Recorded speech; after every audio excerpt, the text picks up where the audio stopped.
Right, আমি কিছুক্ষণ wait করি, তারপরে স্টার্ট করি, I guess 2 minutes or something.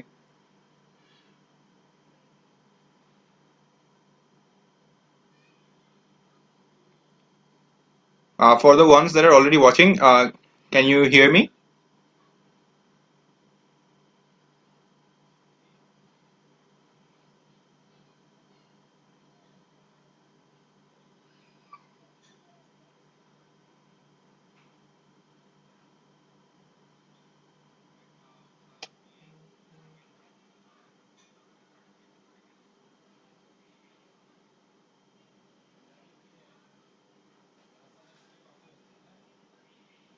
Great.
All right, so I'll just start right now, since there's some 20 more people around here.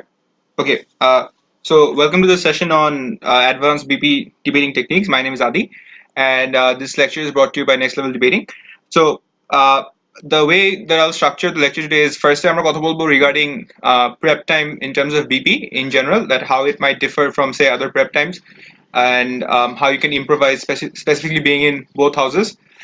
Secondly, we'll talk about uh, going of the questions that I received in the post that I gave about the specific problems that people might have. We'll talk about in general যে OG থেকে কিভাবে কি টেকনিকে debate জিতা যায়. So I've basically divided this in two sections. একটা হচ্ছে from OG, if you have like a broad motion versus a narrow motion, what to apply in what situations, which is to ensure like you get the best possible result. Secondly, also lower house debate that I'll discuss what happens if you have a good upper house debate versus a bad upper house debate, and what are the metrics that you can use to win those debates in particular. Lastly, I got a few questions about few types of debates like religion and IR. I'll try to cover those as much as possible in the context of this lecture. I just have one request, যে যখন যে particular যখন যে particular discussionটা নিয়ে কথা হচ্ছে, if you have any questions regarding to that particular section, please ensure that you ask your questions regarding that. So for example, যদি আমি upper house এর কথা বলছি, and if you have a question about lower house, just wait till I move to the lower house, And if you have any questions during the upper house debate or anything that I haven't really been able to explain well, just please feel free to ask questions because I'm here to help you. All right. Okay. So firstly, let's just so this one question that I got, Jay, how do you win tough? I mean.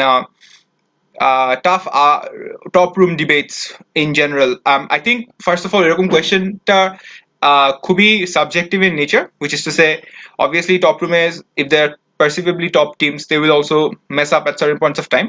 But secondly, I feel like what you mean by top room is very subjective as well. I think what I've taught my students all the time is that more often than not, about কত মানে 7 out of 10 debates the opponent will win it for you. All you need to do is make sure that you don't make a mistake and your opponent does. Only in 3 to 4 debates out of 10 you'll have to be like extraordinarily brilliant to win the debate, but more often than not what your opponents will do is they'll hand you the victory. All you need to concentrate on is that you cover the basics and you don't make mistakes that your opponent might have made or might make in particular situations, right? And I think if you are then looking for a formula to win top room debates, obviously if some team out debates you, there's just nothing you can do. But what you can do is make sure what you can do is okay, Sadhbhai, I'll get to this. What you can do is just make sure that you don't make mistakes, and that's the safest and most surest way of not getting a fourth in a top room debate per se, right? Okay, so let's just start with prep time and BP prep time কি ধরনের discussions হওয়া উচিত, especially with your teammates. Now, firstly, obviously, this is something that worked for Miraz and me over our debating careers. However, this is not something that might work for you, but I think এটা একটা reasonable platform to ensure that you get the most optimum output of your prep time. Now, most debaters I've talked to, ওদের prep time স্ট্রাকচারটা হচ্ছে এমন যে সবার আগে মোশনটা দেখার পরে বলে যে আচ্ছা এই মোশনে 4টা আর্গুমেন্ট আছে, 4টা আর্গুমেন্ট এটা, এন্ড দেন পুরো প্রেপ টাইমটা 4টা আর্গুমেন্টকে ডিসকাস করে। নাও আই থিংক এই ধরনের প্রেপ স্টাইলটা খুব খারাপ, mainly for two reasons. একটা হচ্ছে যে there isn't a lot of in-depth discussion about the nuances of the debating of the debate or of the stakeholders of the debate. But second, the problem with this sort of structure is that it's just debate খুব stagnant হয়ে যায়, and this gives your like closing house a lot of time to ensure that they can bring in something new, especially because ওরা তোমাদের কাছে অনেক বেশি prep time পাচ্ছে. So what is the ideal approach for me when it comes to going into a prep time discussion? So the first thing that you have to do after getting the motion is, the first question you ask yourself is, amake H-code motion ta keno dise, but why has the H-code given me this motion? Or say for example, what particular article did the H-code read to think of this motion, or what particular news or segment or what particular Vox video did the H-code watch to make sure that they got an idea about this motion. So initial discussion has to be about the context or the specific problem that led to this particular motion, right? Especially when it comes to a lot of policy debates or just in general societal goods and versus bad debate গুলোতে, more often than not debateটা কিন্তু হবে হচ্ছে about a particular pertinent issue. So the first thing you do is try and talk about like why did this motion particularly come, or the reason why this is particularly important is that it leads to a situation where you know what problems to essentially like tackle when you are making your case. So that's the first thing that you should do. It shouldn't take more than 30 seconds to 1 minute, just a very small discussion je acha emotion probably je Bolsonaro ke niye asche ba emotion probably Trump ke niye asche, or emotion is probably about like the recent Wells Fargo financial debacle that happened. So a lot of things like that might essentially come up. It's obviously important to read up on these sort of issues. However, it's just as very basic idea থাকাটা খুব ভালো. So how do you then go into discussing things? I think first of all, what you should do is set out the parameters that help you decide where this debate is going, which is to say, if this debate is about feminism, so for example, if the motion is something like feminist movement should just become one unified movement versus a movement where it has different labels like he for she, etc., etc., right? So এরকম debate, you know that this sort of a motion is most likely going to be about what essentially makes the feminist movement more inclusive, what makes the feminist movement stronger, and what makes the feminist movement reach out to communities that they essentially wouldn't have been able to reach out to, which is to say, you know that the outcome of this debate in one single sentence is that what benefits the feminist movement the most. Now, what most people do is just they stop there. They're like, okay, আমাদের main motive হচ্ছে feminist movement কিভাবে improve করবে, but feminist movement কি criteria মনে করে ইমপ্রুভমেন্টের জন্য ওইগুলো একটু ডিসক্রাইব করা দরকার, বা ওইগুলা প্রেপে একটু কথা বলতে হবে ওইগুলো নিয়ে। So for example, feminist movement successful, it's a very vague term, it's a very generic term, because success means different things to different movements. So what do we mean by feminist movement in particular being successful? There are 3 criteria or 4 criteria that essentially lead to calling a movement successful or calling the feminist movement successful. One is more inclusivity, larger outreach into conservative communities, and thirdly overall like stronger movement or whatever, like last time to vague, but I think you get the gist. So don't just stop at saying things like the outcome of this debate is a stronger feminist movement. No, the debate has to be, the outcome of the debate is a stronger feminist movement. How do we decide the feminist movement gets stronger? It's based on these 2 or 3 criteria, and these 2 or 3 criteria determine that the feminist movement gets stronger, right? So once again, first 1 থেকে 2 minutes you have to discuss a motion ta keno deya hoyse, what led to this particular motion, just have a basic idea for the problem that you're solving. Secondly, try and categorize the debate in terms of how you are going to win this debate, which is to say, don't go say things generic, but with generic sentence er moddhe, like this will become more successful, or generic sentence er moddhe have a few criteria, because essentially then that helps you set up the debate much better. Okay, now that that is done, the next thing that I always try to do is then try and talk about I mean in general have a very normal discussion with my teammate about what then this motion means to certain people. So first of all, this debate is about labels versus no labels. Okay, so the first thing is labels society exist করে. The first thing I ask is, acha labels society কেন exist করে, আর এই labels গুলো কাদের কাদেরকে affect করে, and then they're like, okay, these are the people that get affected as a result of these labels. Okay, so now when I know that this is why the labels exist, and these are the people who get affected by those labels, I have my first 2 broad areas of discussion, which is to say, okay, this was the purpose of these labels. Are these labels serving that purpose or not?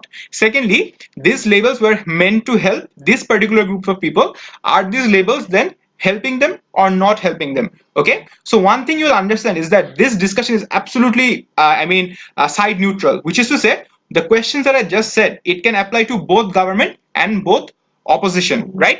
So the first thing that you have to do in any motion that essentially comes, or any any actionable topic that comes, is discuss why does this thing exist now, what are the purpose that this thing wants to serve, who does it want to serve, and then on all these 3 criteria, if you can show that either it's from gov it's failing, or from op that it's succeeding, then it becomes much easier for you to set up that particular debate. That's first.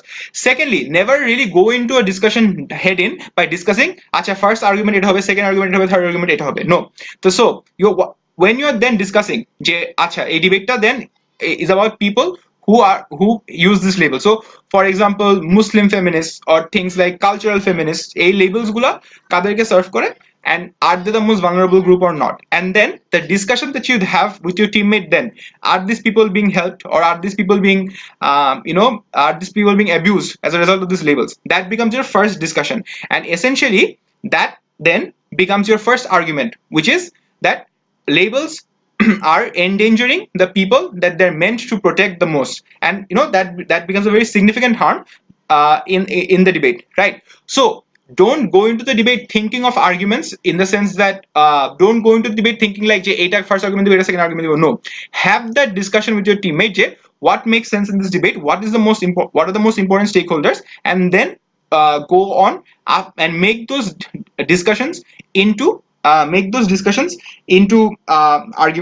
per se, and that essentially becomes much more helpful for you. Secondly, how do you move on, then how do you further progress the discussion? So first যখন বললাম যে সাকসেসটাকে break down করো in multiple criteria. So ওই multiple criteria গুলোকে then try to involve them in the debate. So for example, for you to win, you have to show why it becomes more inclusive, and for you to win, you also have to show why outreach increases. Then your second and third discussions with your teammate will be regarding fulfilling those objectives, and once you fulfill those objectives, it becomes easier for you to make those things as arguments. Okay, so I hope this is particularly clear. I mean, eventually what you have to do is not discuss arguments head on, but discuss issues and discuss ideas. And within those ideas, talk about how you are serving particular people. So for example, first বললাম যে people of color, I mean black feminists or Hispanic feminists or Muslim feminists, are they are the most vulnerable group in this debate, probably, right? So once again, when you discuss head on, like arguments wise, this helps them, it probably like doesn't allow the nuancing in the debate. But when you're discussing with your teammate, okay, how are these women affected, what is currently going wrong for them, and under our world, how does this problem eventually get better, slowly but surely? And then that's what leads to more nuancing within your arguments.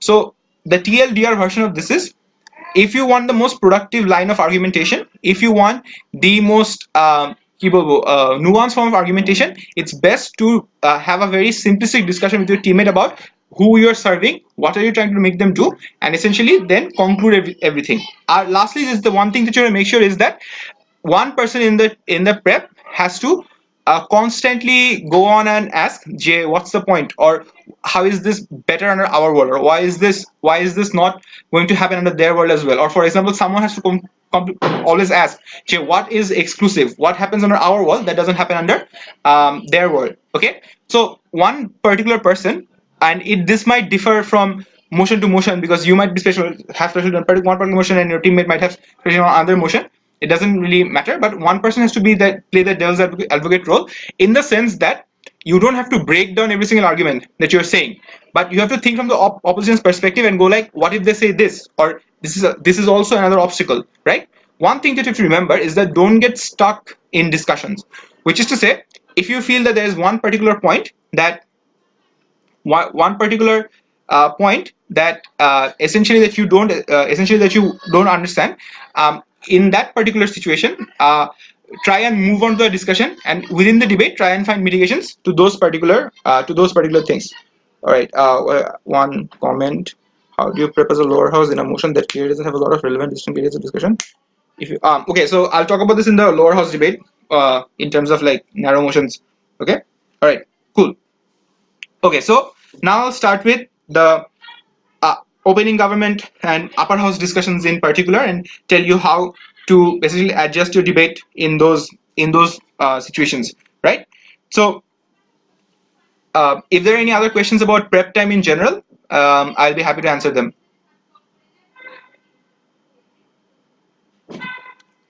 Okay, I'll just move on then. Okay, cool. So first thing about upper house debates that you have to understand is that in a lot of these situations, like with upper house, what the misconception that we have is that bhai matter dumping korte hobe, matter dumping jodi na kori tahole debate jitbo na, which is like not true at all. In a lot of this, like has the upper house discussion ashbe relevance. Okay, so in a lot of these like misconceptions are down to oh, now we have to cover every single argument in the debate, and otherwise we're not going to win. Now I think what you need to understand is that that's not essentially true. What mostly with upper house debates, what you basically have to do is cover the most important issues of the debate, which is to say that if there's a good team in the lower house, or if you're in a top room in a very good like competition, you can't stop people from making new arguments, and it's very difficult to do so. They'll have new examples, they'll have new analysis whatsoever. One thing you can ensure is that the things that they say aren't as important as the things that you've said in your speech. So even though they might get credited for new things, they're not going to get credited for new relevant or new important things. Okay, if that makes sense. So the first and most important criteria is to make sure that whatever you're doing is relevant and whatever you're doing is important. Do not sacrifice quality for quantity, because once again, if the extensions that your opposition brings up, your lower house brings up, aren't as important as the things that you are saying, then it doesn't matter. Also, conversely, if you say 9 arguments which are not as relevant or not as important, and your lower house comes up with one small but very important argument, then you're probably going to lose that debate. Okay, so make sure that you clear that misconception that whatever you need to do is has to be matter heavy, and has to cover like 10-11 arguments. Okay, so 2 main criteria of discussion in this particular topic. One is when it comes to narrow motions, and 2 when it comes to broad motions, because I feel we get a lot of those things, right? So essentially, what do we mean by like narrow motions?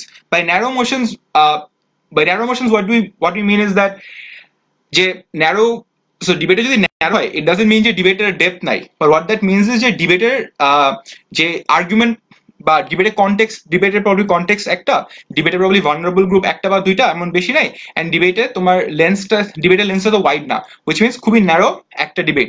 However, narrow debate মানে যে এটা না যে ডিবেটের depth নাই, what that means is যে it can have multiple layers of principles, it can have multiple layers of analysis, multiple layers of impacts, etc. Right? So এরকম debate whenever you get a like you know that the motion is narrow, do not waste a lot of time in terms of like spending a huge amount of time trying to cover as much as you can. If you can figure out the debater depth, মানে ডিবেটের লেন্সটা খুব ছোট বা ডিবেটের context খুবই rigid, তাহলে try to make sure that you cover the most important issues as much as possible. All right. So what is the strategy when you get like very narrow, like sort of narrow motions? So for example, let's take the motion, this house would ban special tax privileges for religious organizations. Like religious organizations থেকে আমরা tax privilege দিতাম, ওটা এখন আমরা ওকে দিব না। ওকে, so কয়েকটা জিনিস এখানে দেখতে হবে। ফার্স্ট অফ অল, প্রেপটা আমি যেটা করতে বললাম ওইটা করা দরকার, যে talk about, I mean, the vulnerable groups in this debate. Why are they like, why are they vulnerable, and how do you essentially want to serve them? Now then, when you have the discussion, this is the core issue of the debate, and this is why we are likely to win this debate, or this is why we are going to win this debate, then focus on those singular core issues. So for example, what do I mean by the singular core issues? Firstly, when you're addressing that singular core issue, which in this case might be whether or not it is principally justified for us to tax religious organizations. Secondly, does this modify or change the behavior of religious organizations in the long run? Suppose that these are the two most important things in this debate. Okay, so from a principle angle, what you want to do is ensure that all the important principle essence within this debate are covered. So for example, things like the reasons why we give special tax break, why religion doesn't fall under that category, even if religion does fall under that category, why they still don't deserve it because they're exclusionary, etc. I mean, cover all the angles, not just like in terms of why they don't deserve it, but even if they do deserve it, there are certain things that they do which isn't essentially the reason, which is essentially why we can't really give them this specific tax break per se. And then if you're talking about impacts, that how it affects religion, how it affects the people following the religion, whether or not there is a possible backlash against the state in this situation, all of these discussions come in. Now obviously I'm not saying that these are the arguments that are going to come into the debate. What I'm saying is that when you know that this motion is narrow, it doesn't have like the huge amount of angles, then you know that these are the two core issues that are going to decide this particular debate. So most of your prep time has to be focused on building on these two things, and I guarantee you, even if they try and bring in a new angle like this increases terrorism or whatever, first of all, it's likely to be very hard to prove in this situation. Secondly, it will be very dependent on a lot of the analysis that you've already given, and thirdly, it's likely to be very irrelevant as well in certain cases, because they'll be grasping at straws to make those particular arguments. All right, so basically what it means is narrow debate, low content, focus on the core issues within the debate, make sure you try and capitalize them as much as possible, try and nuance them as much as possible. I guarantee you that you will not take less than a second in this sort of debate, especially if you singularly focus on the core issues in this debate. So like I said, with first speaker in narrow debates, especially if you're from OG, don't try to focus on matter dumping the life out of it, because honestly, the more angles you introduce, it'll be just harder for your second speaker to defend, but more than that, you're not going to make sense. Try and focus on the singular core issues in your debate and then move on from there. When you're a second speaker in a narrow motion, in this sort of a narrow motion, what is your role? All right, so first of all, what you can do as second speaker in this sort of debates, especially from OG and OO, is make sure that you do a pseudo whip job, which is to say, because you know that there is not much in terms of argumentation that you'll probably be able to introduce, especially given the nature of the motion. What that means is that your speech then should be focused morely on doing a whipping job for your first speaker, which is to say, instead of trying to give, obviously you can give new layers of principles or new layers of impacts or benefits, but a huge portion of your speech has to be concentrated on reaffirming a lot of what your first speaker is saying, because then if the opposition is to win that particular debate, they'll have to debunk a lot of the things that you're saying, especially from like CO in CO. All right, so in that situation, the second speaker has to assume the role of a whip, which means every single argument that has come by, what you do is you frame the debate in contention. So if you're starting, you're like, okay, the first contention is whether or not religions deserve this special tax privilege. Okay, what did opposition have to say against this? Then and then go like, okay, why is this more relevant under our world? And then when you have to then introduce new matter, it's always best to introduce new matter after a response, which is to say, when you say when you say what they've said, and then you responded with what your first speaker has said, and then you go like, okay, even adding to that are these three new layers of analysis, or two new layers of analysis, right? The reason why you have to assume the role of a pseudo whip in this sort of situations is that in more often than not, in this cases, your your CG isn't, or sorry, your opposition sides, if they're your main concern in this particular debate, they'll have to engage with you, which means that if your analysis remains shallow, it'll be much more easier for CO to win the long cross debate. A, because you can't respond to them, but B, because it's shallow, it's just much easier for them to mitigate certain things, or just throw in a lot of dismissive rebuttals to ensure that they get away with it, right? That's why it's very important for the second speaker, especially in narrow debates, to assume the role of like a whip. I mean, don't just whip, you can add new matter as well, but every single contention in your speech has to be focused on defending or extending what your first speaker has said. And that will result in debates more often than not where you've taken like a first or a second, because your debate has remained relevant by the end of it. Okay. All right. I'll just go to the whips and everything like later on. Not now. Okay. Cool. All right. So in terms of then like a few tactics that you can use in terms of in this sort of debates. So first of all, how to make like a very TLDR version of how to make principal arguments per se, because I mean, like I have a lot of people who've asked me that, okay, how do you approach principal debates, because there's a lot of confusion about it in certain areas. All right. So first of all, in terms of like making principal arguments, what I would say is that, like, firstly, we're not all philosophers, which means that it's very difficult for you to sort of like make new philosophies in terms of new principles in debates, which is to say, you can't make things like, oh, let's talk about the Batman argument, or let's talk about the Dark Knight argument, or let's talk about why Joker is actually good, or whatever. I mean, all of these things sound really fancy, but they don't really make sense when it comes to like debates about social justice systems, or criminal justice systems, or those things. So what I'll say is, don't try to be sexy when it comes to principal arguments. Try to look at the core of what is the principal contention, or why is it particularly important, why is it morally good or morally bad, and try to go into those. That's one. First, and secondly, like I said, that because you can't create new philosophies when it comes to principal arguments, it'll be very difficult for you to essentially make arguments that will make a judge believe in a new philosophy, or make a judge understand a new philosophy in like 7 to 8 minutes. Okay, so more often than not, principal arguments are basically reconfirming an internal bias within the judge that already exists. Which is to say, for example, the way to do this is to analogize the principle that you're essentially talking about. Which is to say, so for example, that there are certain things that your judge is going to believe in, like the right to self-defense, the right to freedom of expression, the right to free speech, etc., etc. Right? So since you know that your judge believes in these things, what you do is you try and analogize the principle that you have to those particular rights.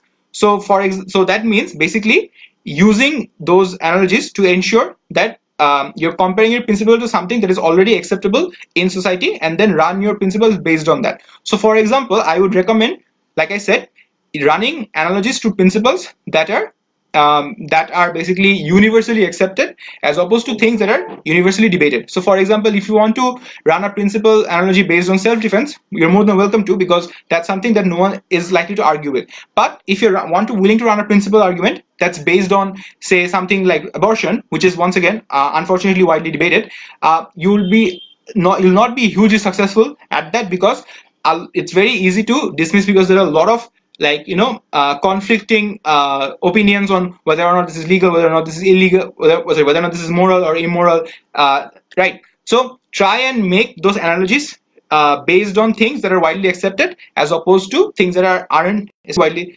accepted. So for example, in these sort of debates, if I have to give you like a instance of where I've done this. So if the debate is about this house would ban inheritance, this house would impose 100% inheritance tax. So for example, like no one is going to get any inheritance whatsoever, right? So if your opposition argues that, if your government argues that these people are dead, and they have no existence anymore, they're not going to impact the world anymore, which is why it's fair to take them away, and their son, their daughter, or child has done nothing to deserve this money, so why should they be rewarded with this money just because of like the privilege of lottery of birth, right? So what this essentially assumes is that right after a man like has passed away, this person does not have the ability to make a decision because they have passed away and they won't impact the world. So now I think then the principal contention in this debate is to then try and make sure that you can prove to your judge that dead people, like even though these people have died, they still have some level of rights. So for example, then the principal analogy that you might able to run is, even if someone dies, if there is someone who spreads misinformation about them, or say if there's a newspaper which essentially prints something about them that is completely baseless and completely false, do their family have the right to sue them for defamation or not? And obviously they do, because under a lot of legal systems across the world, posthumous trials are still widely accepted, right? So over here what you basically did is you compared this to something, compare the right of a dead person to something which is absolutely universally acceptable or widely accepted across many legal justice systems, which is why it's very difficult for your oppositions to come up with any responses or come up with a good response to this particular line of argumentation, because once again, for that they probably have to try and disprove why posthumous trials shouldn't exist, and I don't think a good opposition will do that. What they'll probably try to do is try to differentiate between right to a posthumous trial versus what the situation that you are talking about, which once again will probably take a lot of time for them, right? So in short, if you're trying to make principal arguments, look at the principle that you are trying to run, and then try and compare or try and show that this principle should exist because this principle, which is sort of like undebatable, exists right now. These are the similarities between those two principles, and hence this should exist. All right. So I hope this makes sense, and this helps you make your principal argument better. All right.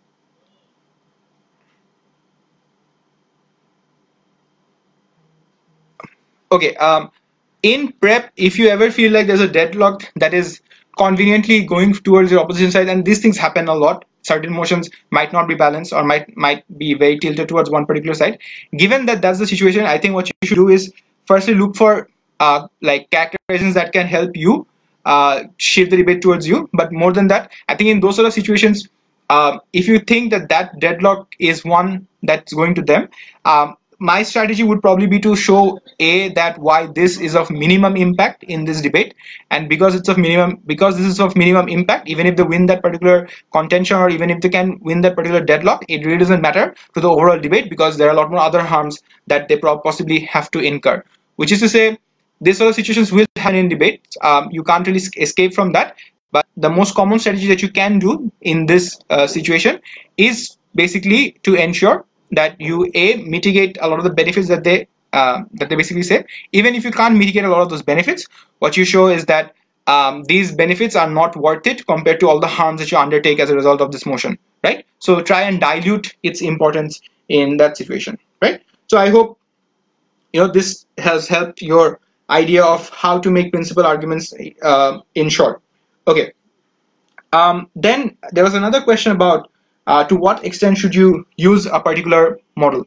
So I have a few pieces of advice here. I think first of all, use models in a situation where you know that you have the capital to execute those things, which is to say, like for example, you can't set up a model where you sort of like propose changes that are absolutely impossible to do right now because of a lack of funds, lack of political support, lack of capital and stuff like that. So you do not do not create models in a manner that seem unrealistic at this particular point of time, because the opposition can simply come up and say that, I mean, you can't assume that you have the political capital to do that under your world, because if you had, you could probably do it in our world as well.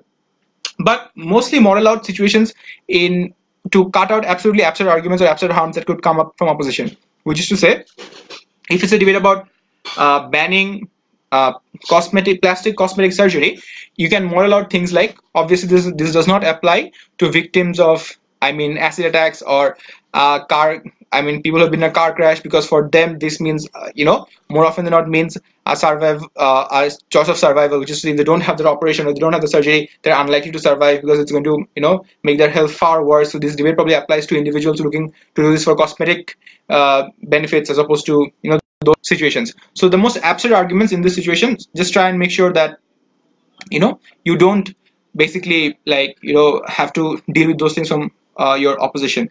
But more often than not, the models that we have nowadays in BB debates, it's not really a model but more like a walkthrough of the process that you want to undertake to go for like the particular policy that you're trying to pass. For example, what this basically means is, say if the motion is this house would break down megacities, the examples that you can run in this sort of situations is, like, say, first of all, by breaking down what do you basically mean by breaking down megacities? Do you mean shifting universities outside? Do you mean shifting industries outside? Do you want to create like artificial state lines in between these cities? Do you want to decentralize? A lot of these things are important to be answered when it comes to this sort of motions. So what your more model then becomes is basically a walkthrough of how you imagine this decentralization process or this breaking down process looks like. So that the reason why it's important, and the reason why you have to give this walkthrough is because then when you are making arguments based on, oh, there'll be more investment outside, there'll be more job available outside, this means villages will develop, right? So it's very easy for opposition to come up and mitigate those harms, just say that this is unlikely to happen. So that's why you give a model to ensure that things like, we'll give companies subsidies to shift outside, we'll give universities tax breaks if they want to shift outside in this sort of situations. So yeah, I mean, that's why you basically use a model in policy debates, basically just to give a very clear walkthrough of how you want to initiate a particular process. Because if you don't, what basically happens is a situation where a lot of your arguments don't really make sense because you haven't detailed outlined that particular process.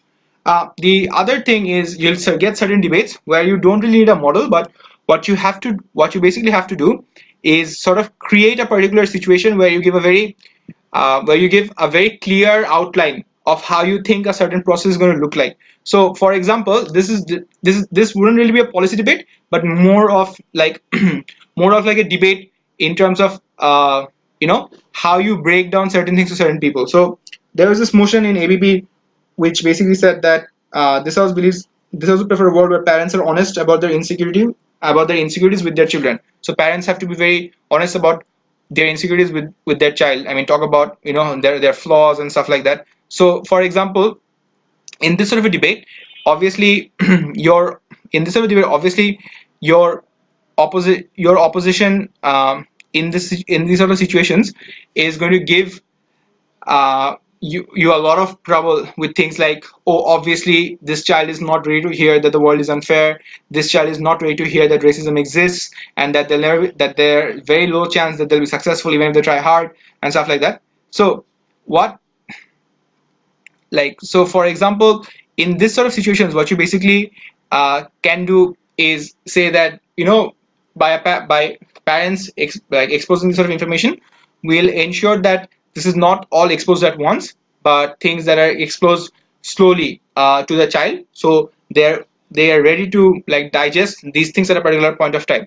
Which is, this isn't really a model, but a walkthrough of how do you ensure that the breaking down of these insecurities is step by step and not all at once. Because if you agree with your if you agree with your opposition that we'll do this all at once, that means that this child will have to take in a lot of information that they're simply not ready for, and that will lead to them having a lot of doubts, self-doubts, and that lead to them have a very bad life in general. So you have the room to do these sort of things in debates. So use models in this particular situation when you know that there are going to be certain harms that will be impossible to refute, and that can simply be modeled out, right? But it's not a cop-out mechanism, but a very strategic way of placing certain things that you're going to do logically. Okay, cool. All right. So in and lastly, in terms of talking about impacts in general, there are just a few things that I'll say about having analysis related to impacts. Firstly is have a very clear walkthrough of what your impact is, which is to say, if you're going from A to B to C, just have a very clear guideline to the judge that this is how I imagine that this particular topic, particular impact is going to happen, and that this particular impact is going to happen, and that's why this is likely to work. Which means have a very thorough step-by-step process, and make sure that that process step by step is quite coherent to each other. To make sure that there is some level of coherence, there are two things that you can ensure. One is always talk about an incentive structure within your debate. So for example, say if you want a change to happen in status quo, obviously you need a particular actor to make that change. So যদি ওই particular actor ওই চেঞ্জটা না করে, তাহলে ওই চেঞ্জটা হবে না। সো ওই particular actorটা কেন incentivized হবে to make the changes that you want them to make, right? So your argument is then focused not on whether or not that actor can do this, but more on that does the actor have an incentive to do this in this situation, right? So then what you basically do is focus your argumentation on proving to the judge that this actor definitely has an incentive to do this. After you've proven incentive, then you go into capabilities, that this actor has an incentive to do this, and this is where the actor is capable of doing this as well, right? So when you're characterizing impacts, before characterizing the benefits of those impacts, you have to ensure that that impact happens. So for that impact to happen, you need to show an incentive structure, and second thing you need to show is the capability of that person or that actor to make that change. If you can ensure incentive, you can ensure capability, it's very easy for you to prove that these arguments are likely to be true. All right. And lastly, when you're talking about impacts in general, the other thing that you have to ensure is that you talk about the degree of change that's going to happen as a result of that impact. So what do I basically mean by this?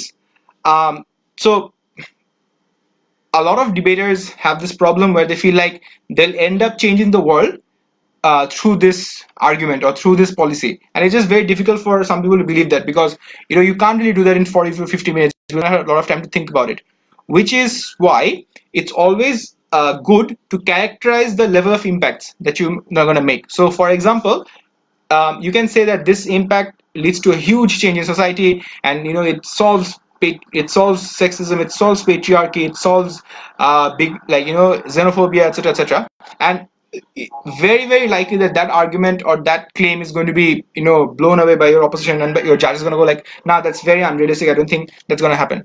So when you're making an argument, impact based argument, it's always important to discuss with your teammate and then in your speech that how much are you changing, and it's always preferable to go say that we are changing this amount of things, and this small change eventually leads to incremental changes that leads to bigger changes down the line. Which means that we are not going to change things tomorrow morning, but what we'll do is we'll start a process that will slowly lead to some level of change. This is how things like sanctions and stuff work, that you slowly build up to the change as opposed to instantaneous changes in the situation. So always try and ensure that your arguments are designed in a manner that shows that you are going for incremental changes by achieving slow, small changes as opposed to huge, drastic changes, which in certain situations simply will not work out because, like I said, they will essentially end up sounding unrealistic. However, if you get broad motions, broad philosophical motions, or just broad motions in general, even in that situation, what you basically can't do is you know that there are like 4 or 5 angles to this debate. You don't have to once again cover all those 4 or 5 angles. I would advise that you make a small list in terms of like what you think is the most important issue in that. What are the most important issues in the debate? And you're like, okay, there are like 5 or 6 angles that anyone can run. It's just better to run like 2 or 3 and rank them in the order of importance, and then in that order of importance make sure that you prioritize the most important ones over here as well, right? And then the ones that you pick, make sure that you cover all of them, which is to say, in situations where you feel like there's one particular angle that you want to run but you don't have the time because there are other more important issues, it's okay to give up that angle completely and focus on the most important issues or focus on the most important questions in that particular debate. It'll lead to a situation where it helps you helps you characterize the debate in the most important function. And like I said, even your opposition brings in 2 new angles, because it's lower house brings in 2 new angles, it's not going to be as important as the ones that you have brought up in this particular situation, right? However, in these sort of debates, as the prime minister, you or the LO, you might have to matter dump, or you might have to give a lot of arguments. So what should you do then? What I would advise in this situation is basically to run a case based on you proving that your mechanisms happen, which is to say, then as prime minister, you do not need to give a bucket list of benefits and then go on illustrating them like crazy, because some arguments or some impacts are just intuitive. So if women get more freedom, you don't need to explain that why that argument is good, because more often than not, like, most judges are going to agree that yeah, it's a good benefit, so I don't really need to agree on that. I just want the mechanism, which is to say, I just want to know, or I just want to be proven that your argument is going to be true. So in that sort of a broad debate, which is many angles, I would say as prime minister or as LO, the thing that you should concentrate on is mechanizing all the arguments, proving that those arguments are true. Leave all the benefit or the illustration dumping to your second speaker. Obviously, if you can do them, that's fine. But given that you have to strike a compromise, and if that compromise is there, what you do is do not leave the mechanism to your second speaker. Because if there's only a bucket list of benefits that your first speaker gives you, it's just very easy for LO to come up and go like, they said all these benefits, but these benefits do not matter at all because they haven't mechanized a single argument. So in broad motions, where there's a lot of matter that you have to compress, first speaker, give them the arguments, give them the mechanisms, and if you have to leave illustrations, like illustration of the benefits, let them leave that. What you basically do is just put on the mechanisms. Your second speaker does the illustrations and the responses, and it's a much more effective strategy to cover a lot more argumentation and cover a lot more matter than you could have if you tried to do both of them together, right? So I hope that makes sense. So in general, that's what I have basically from like upper house. If you have any questions regarding upper house, you can feel free to ask.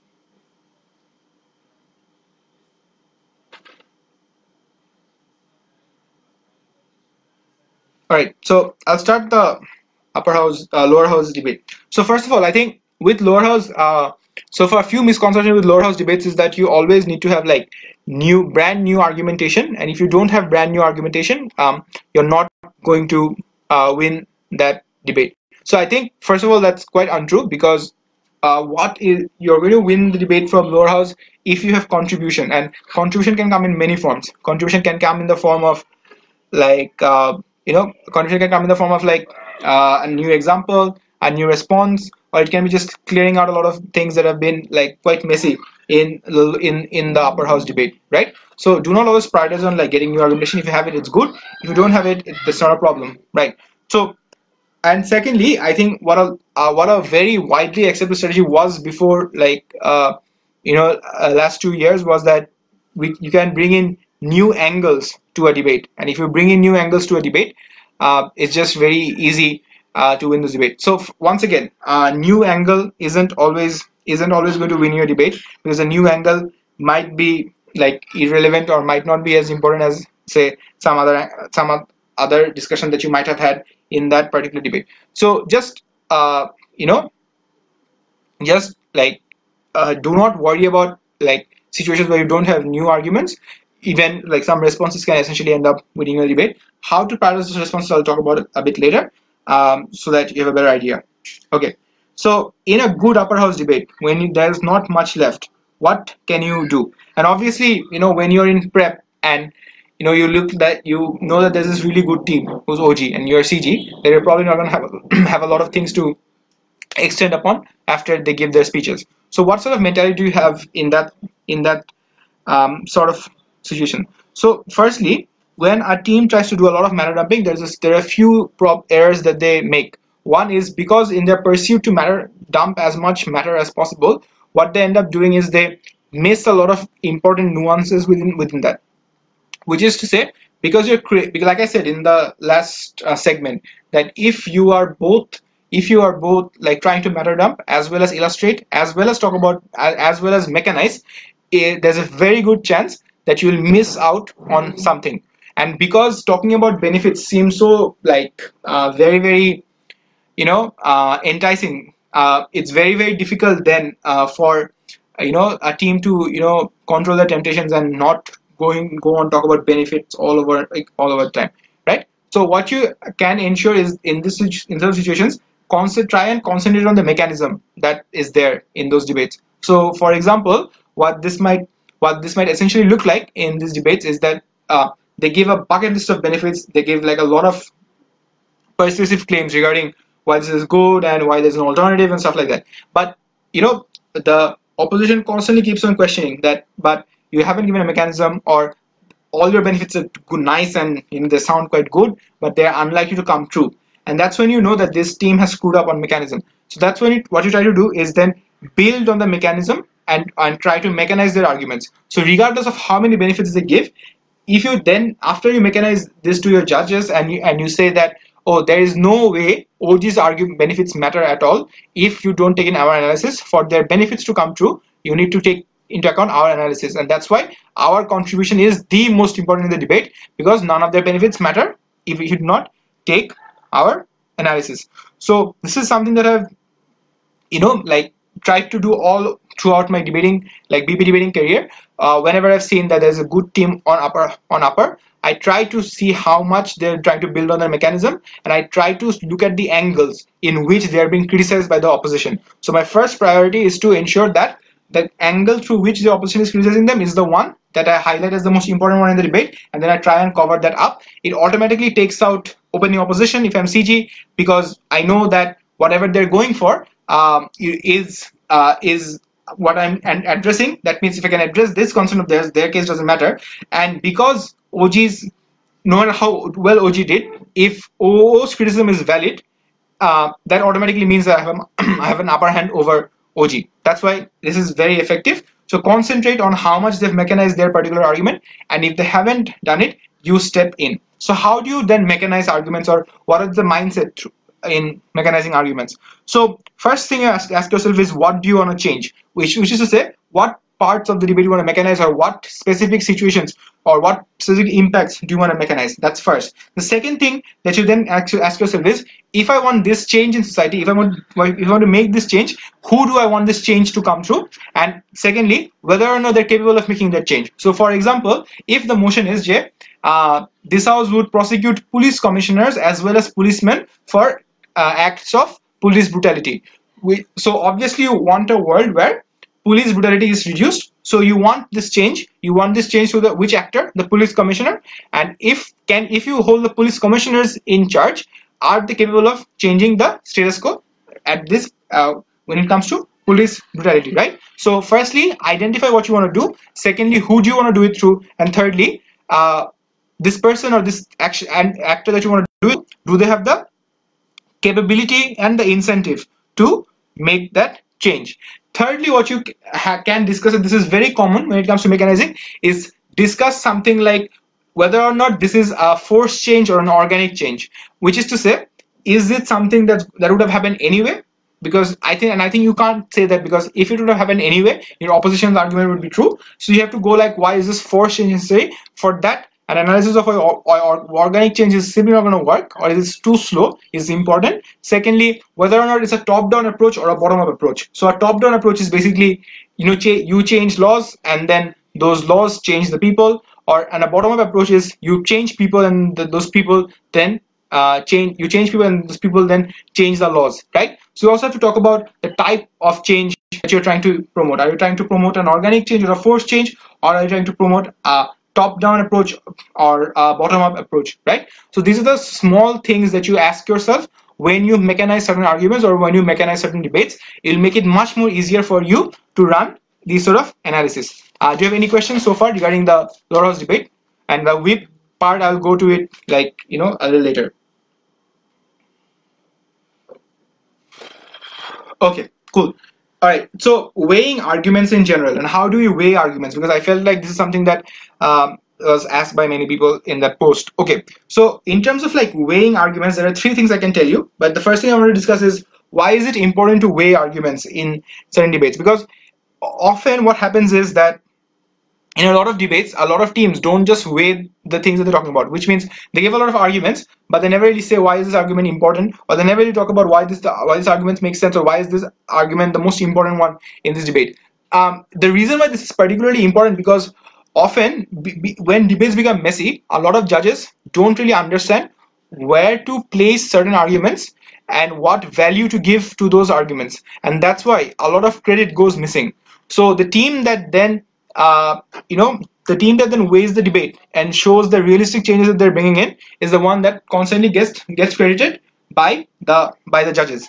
So when it comes to weighing certain debates, there are three things that you can do. Number one is run a very number game based analysis of weighing. So what do I mean by this? So for example, it's very, very simple. If the motion is that this house would ban part-time jobs from like in general, this also ban part-time jobs, all part-time jobs. Okay, so what this means is a world where no part-time jobs exist. So if people have to work, take in anyone, they have to hire them full-time, or they can't hire them at all. So obviously over here you can run a simple number game analysis by saying that, okay, your world ensures a better life for a few people, but our world, your world ensures a better life for a few people, but your world also ensures that a lot of people who previously used to get menial jobs or simple payments are the ones who miss out. So in terms of just numbers, you are hurting more people than you're benefiting, and because you're doing this,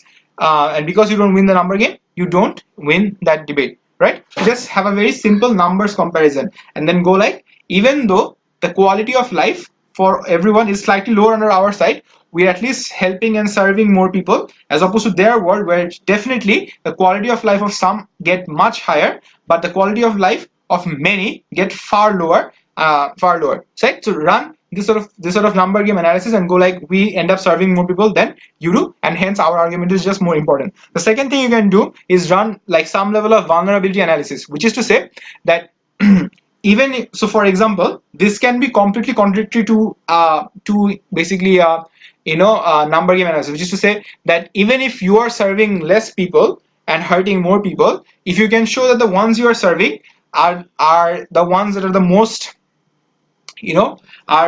attacked by society, or the most oppressed, which means by degree of vulnerability, we are okay with deprioritizing the many if we can show you that the few we are prioritizing are the ones who need it the most, right? So use the phrasing like this, that on a scale of vulnerability, the people who we are serving, even though lower in number, they need this much more than the ones we are deprioritizing, which means how much they get hurt is very, very subjective. But under our world, the people if we don't serve them, get hurt a lot more, as opposed to under your world, even if the majority is the ones that are getting hurt, they are not getting hurt to the extent where it makes them feel like makes them absolutely obsolete, as opposed to your world, where the minority who you serve, if you don't serve them, they get absolutely kicked out, or they get absolutely butchered in the situation, right? So run like a vulnerability level analysis. The third thing you can do is run like a, impact, the depth of impact analysis or the depth of impact framing, which is, you can say that, okay, we are serving two groups of people. So for example, where on one hand, say for example, your government is serving like a group of 10 people and your opposition is serving like a group of 30 people, right? So the way you can make this analysis or make this framing is by saying something like this, that uh, listen, change cannot be just for show. Change has to be substantial, and change has to be one that reflects that there is a growth in the life of people, right? Which means that if your changes to the lives of 30 people mean that there's no change or slow change, or their life doesn't get better by a lot, it means that that change in their life is not making any difference whatsoever. Whereas under our world, even if you are taking, say you are taking away part-time jobs from 30 people and you're giving full-time jobs to 10 people, you can say that the impact that it has on the lives of those 10 people, the quality of life increases in for these people is far higher compared to the quality of life that's increasing on the people, on the rest 30, right? Which is to say, the framing that you can use is that, first of all, the benefits to those 30 people is very speculative, but the benefits to the 10 people that we are trying to serve is concrete. So if there are concrete benefits to few versus speculative benefits to many, which one would you prefer? And that's how you would run this sort of framings, right? So in short, when you have to, from lower house and upper house as well, this applies to both places, if you have to weigh certain things, if you frame certain things on degree of importance, these are the ways that you can basically do it: number game, vulnerability analysis, and depth of consequence analysis. So I hope this helps. Okay. However, in good upper house debates, and this addresses a lot of the questions that you guys asked before, that if there is a huge amount of argumentation that's coming from the upper house debate, and it's been a fantastic debate, and you have to do a lot to get a win. How do you approach this? So there are always a few things that I always keep in mind whenever I see a very good upper house debate. Basically means a good upper house debate means that, firstly, there is no one side that is confirmed to win. Obviously one side is winning, and you will probably understand that, but because it's been a good debate, you know that it's been a close debate and there has been a lot of matter in this debate, right? So when you know that, and there has been a lot of matter in this debate, what do I look at, or what do I try and see in this sort of debate? The first thing I try and see is that, okay, because there's a lot of matter, this means that the judge might still be confused as to who's winning. What causes confusion in a judge's head? It is a deadlock. And because deadlocks exist, a judge will always be hesitant to give the debate to one side or the other. Now, first thing you have to understand is, when do deadlocks happen, or what do you basically mean by a deadlock? A deadlock is basically a situation where you reach a position where both teams say things that can be equally true. So for example, this person says, A is likely to happen, and it's true, A might happen. And this person says, no, A is not going to happen, B is going to happen. And then that's basically when you have a deadlock. And deadlocks are obviously normal, and deadlocks in good debates, deadlocks are going to happen irregardless, especially in close debates, because a lot of teams won't specifically take out the time and then use it in those specific debates, and won't take out the time because they're so busy on their own matter. So then what you can do in these situations is, when you know that there's a deadlock, you focus on breaking those deadlocks, and if you can break those deadlocks, the judge will give you a lot of credit, and in certain situations might end up giving you the debate as well.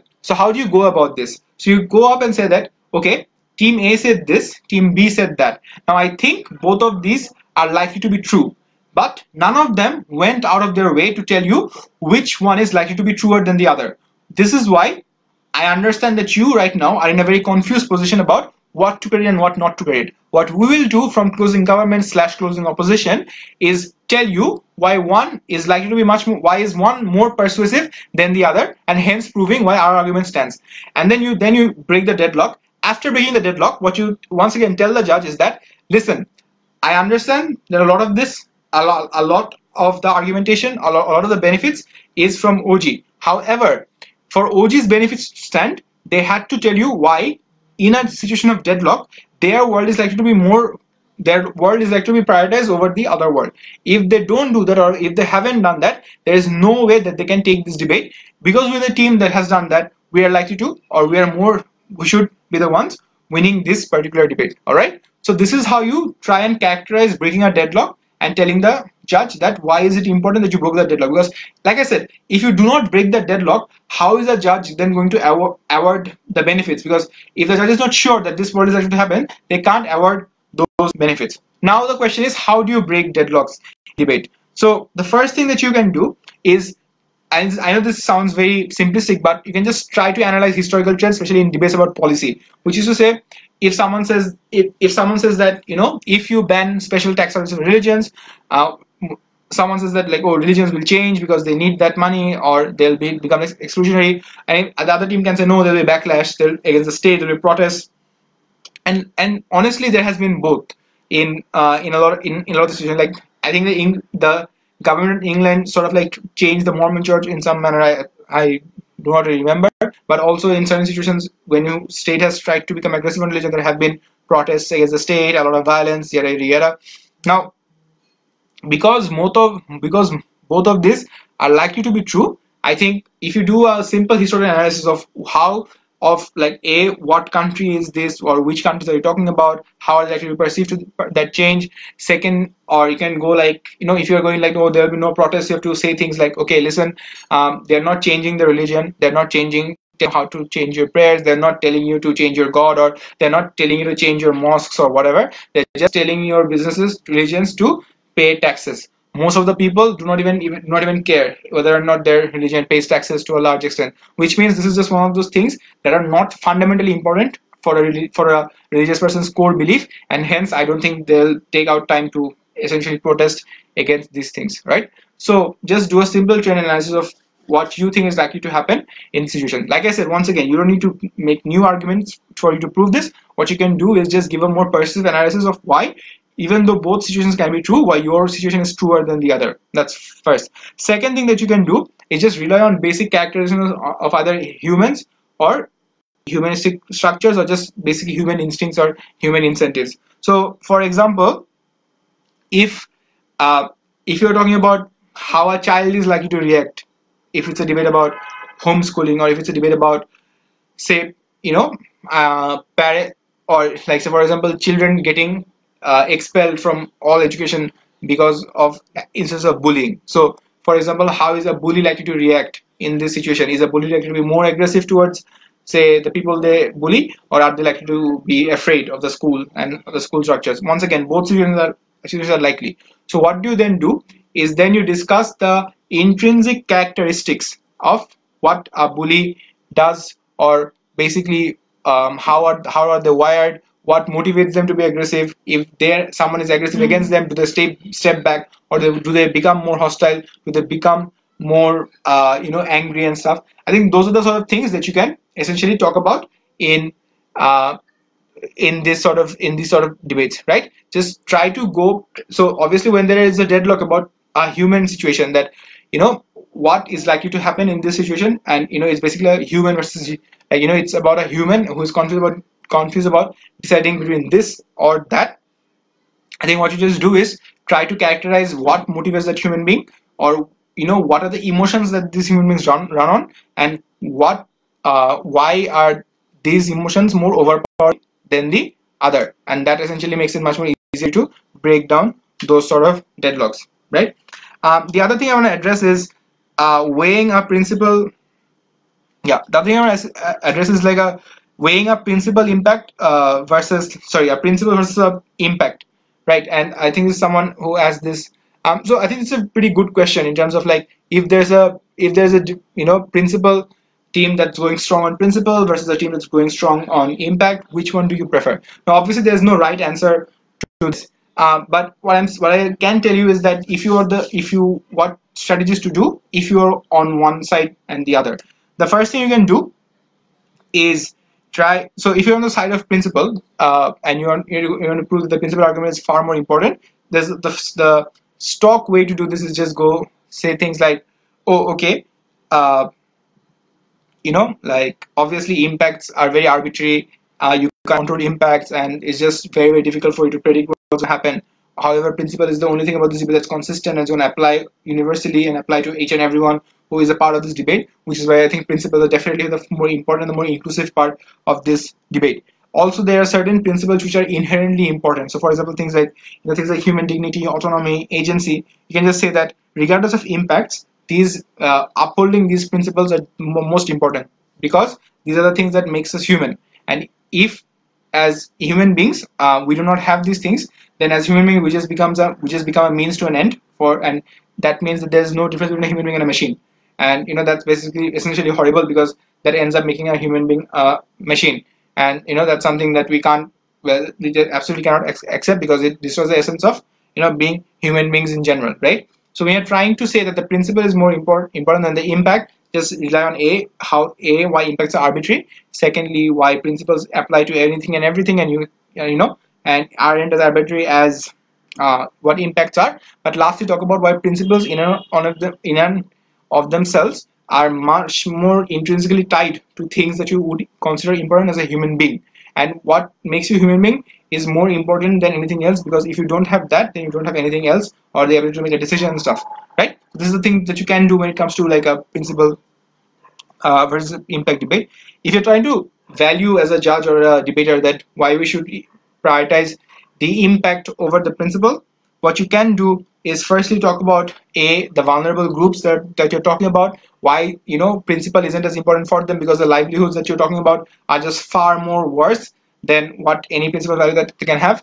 But lastly, you can say things also like how in certain situations how basically in certain situations some people are just okay with giving up their human rights or human agency because of the situation that they're going through. The reason why this is particularly important, even principally important, is that harms are subjective, and how much something impacts you is also subjective as well.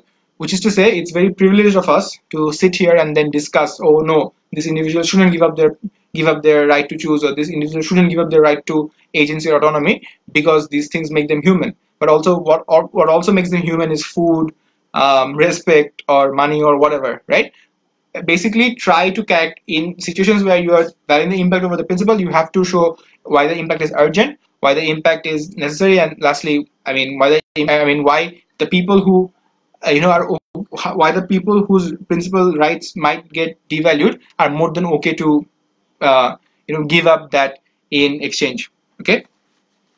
All right.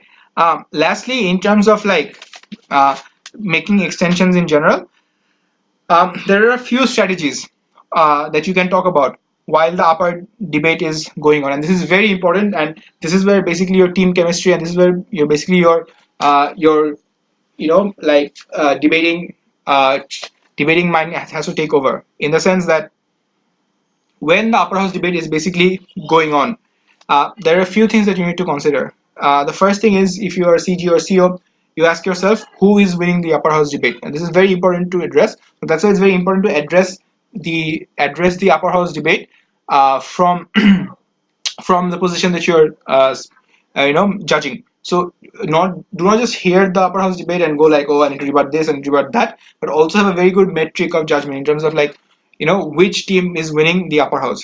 So, and you talk about why they're, and then you identify why they're winning it. So for example, if you're CG and you look at the upper house debate and you're going like, oh, OG is winning this, then you go like, okay, OG is winning this. Why? Because these are the reasons why OG is winning the upper house over OO. So that it is at that point of time that you know that is basically what you can't repeat, or that is basically what you can't differentiate, what you have to differentiate from.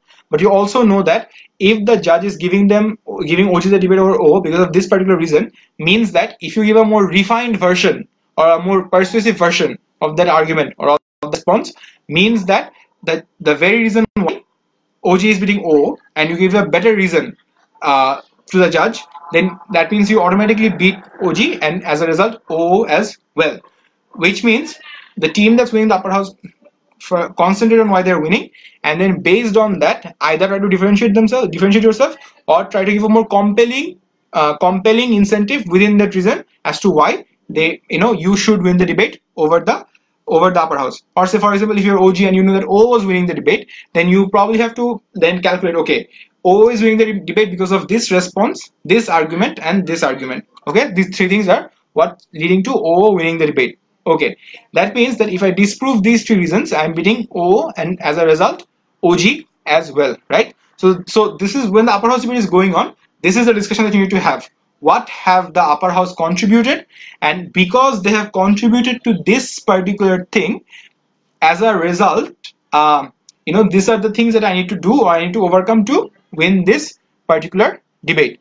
And if you can do that, means you already have an upper hand within the debate. All right.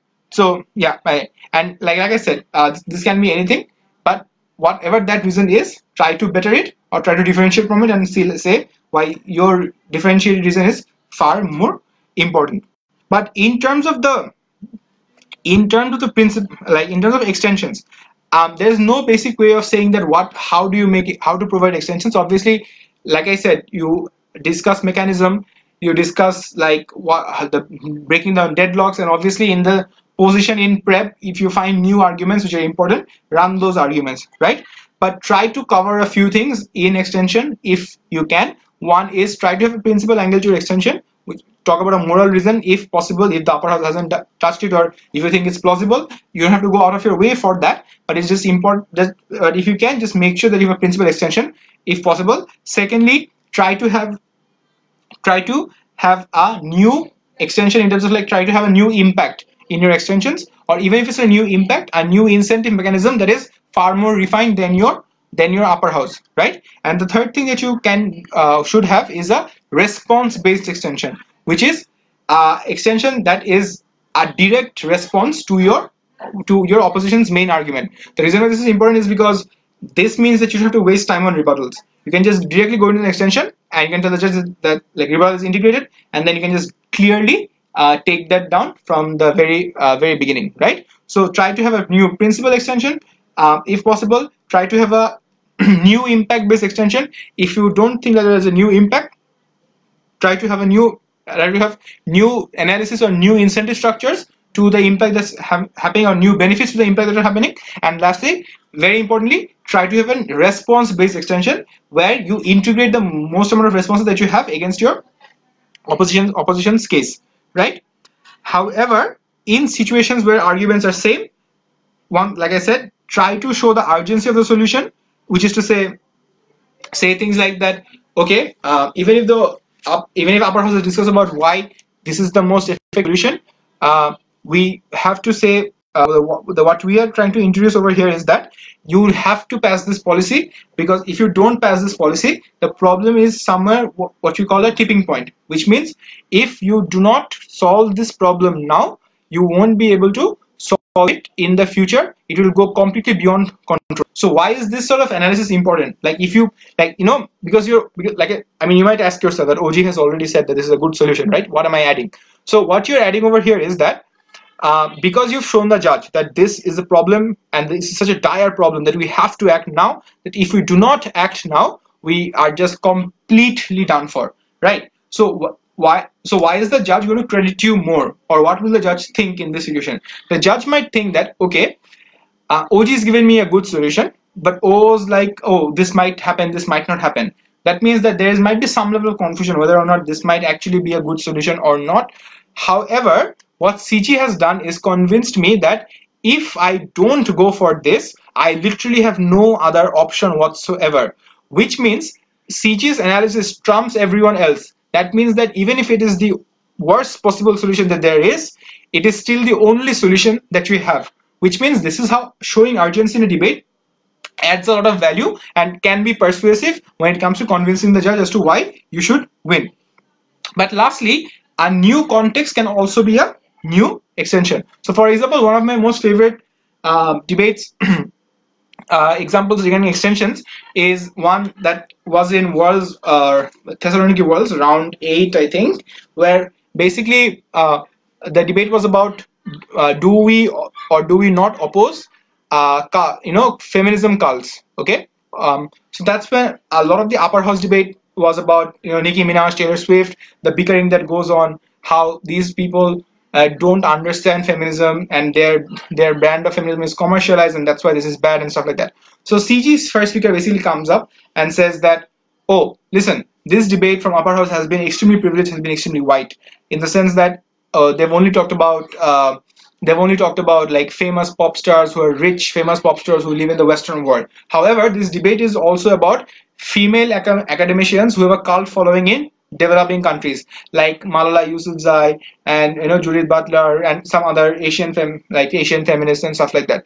And then what they basically said was that, listen, we understand that there might be harms, there might be benefits in the Western world, and that's fine. But developing worlds require feminism more than anyone else, because these women are the most vulnerable, these are women are the most oppressed, and these women are the ones who need the most amount of liberating, right? So what this person basically did was, not only did they introduce a new context, they also give an explanation of why this new context is far more important than any other context, which means they didn't even need to engage with the upper house. They just said that upper house debate is irrelevant, or even if it's not irrelevant, it's not as important as lower house. So even if there are harms of cult feminism in Western world, the benefits of cult feminism in developing world far outweigh the harms of cult feminism in the Western world, right? So you can introduce new contexts in this situation, so just to make sure that you have a completely new line of argumentation in this debate, right? So yeah, in terms of like upper house, lower house, and techniques from winning from upper house, lower house, that's basically it.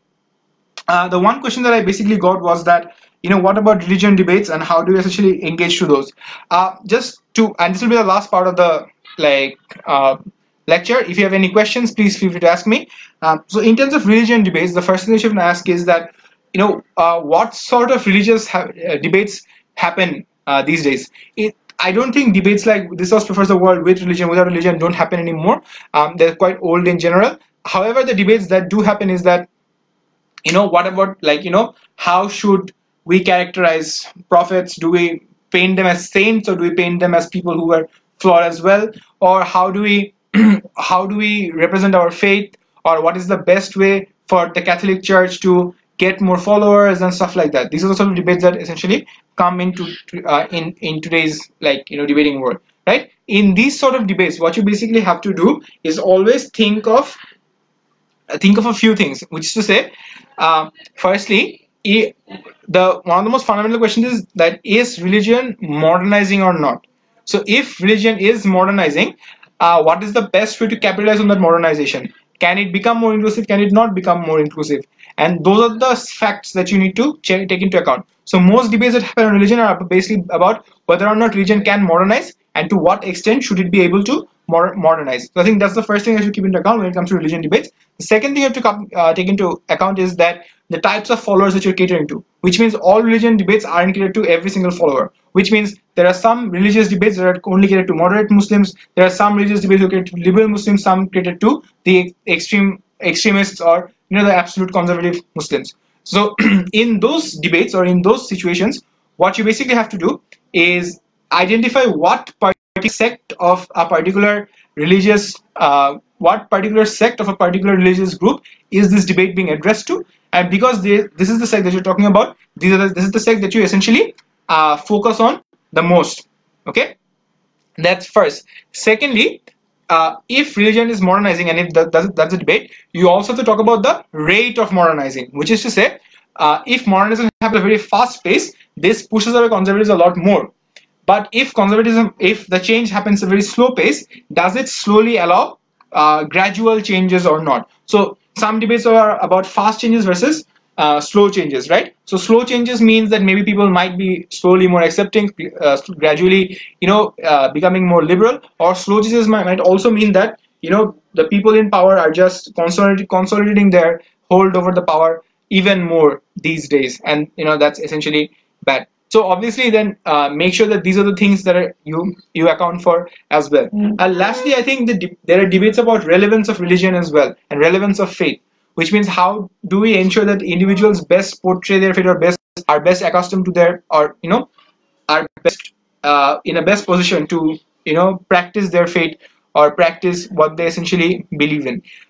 So I think in these sort of debates, I'll just once again try and talk about the more vulnerable groups and the ones that you're essentially trying to serve. So what these debates look like in terms of framing is basically situations such is basically situations such as say what is the motion like. So for example, do we give up religious rights for a social benefit or a perceived social benefit, right? So the debate is usually about a perceived social good versus maybe a religious right to religious freedom and stuff like that. So for them, things like wearing the burqa, having religious schools or not having them, having religious homeschooling or not having them.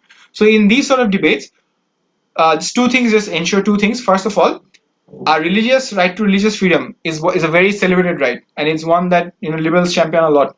And it's something that the entire world thinks that it's very important for people to have the right to follow religion however they want. So if there is ever a debate where you are asked to curb a religious right for a social benefit or for a social good, make sure that that social benefit is in no way one, low impact, but two, that social benefit is one that is I mean, that is concrete and that is definitely worth it. Because whenever the comparison is between a social benefit versus versus giving up a religious harm, like a religious freedom, like I said, religious freedom is because it's celebrated. Your social harm that requires this religious freedom to be curtailed is one that is absolutely, I mean, absolutely rock solid, and you have to magnify the benefits of this. And that's one. The second thing that you can do in these sort of debates when it's about religious freedom versus some level of some level of social good is to show that even like harms distribute uniformly or benefits distribute uniformly. Because a lot of the a very smart tactic from opposition or any debate team in these sort of like religious freedom debates are what they basically say is that religious freedom is contextual, which means more often than not religious freedom only curtailing of religious freedom only impacts individuals who are of minority faiths, because they are the ones who basically have to bear most of the brunt when it comes to these sort of situations. So just ensure that whenever you're running these sort of debates about social good versus curtailing a religious harm, religious freedom, just ensure that if this anything like if a religious freedom is being curtailed, please ensure that it is being done uniformly and it is being done in the interest of of a national benefit as opposed to like a particular benefit. Because once again, teams can just very easily strawman or just push the burden on you that prove that this is not something that's only for minorities but for every religion in this country. So yeah, that's basically it. I hope this video helped you, and I hope you learned a lot of new things from this video. And if there are certain things that you want to if there are certain things that you want to talk to me about, you can still leave a question on the post that I gave in the group. But overall, if I was too fast or if I was unclear about certain things, I'm sorry. And like I said, I'll be happy to answer those questions whenever I have time. Thank you so much, and I'd like to thank Tohid Bhai for having me here. It's an honor to help the Bangla circuit in any way that we can. So thank you so much.